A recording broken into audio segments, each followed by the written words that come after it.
So this is exactly how to connect your PlayStation 4 here, as you can see, to your capture card. So to be able to connect it to your capture card, you need to grab your HDMI cable, and one of the ends needs to go to your PlayStation 4 and the other end is going to go into our game capture card, or the capture card here, as you can see.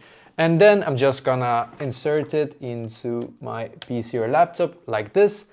And once we have done that, I'm just gonna go into Google and search for OBS here, as you can see. This is the software that you need to get, the OBS Studio. You can get it for Windows, Mac or Linux here, as you can see. So just get it and then open up OBS Studio on your PC or laptop. I'm gonna show you exactly what you need to do after that. So I'm just gonna zoom in here a little bit so you can see exactly what I'm doing. So then click on the plus symbol in the bottom left corner, click on Video Capture Device and click on OK.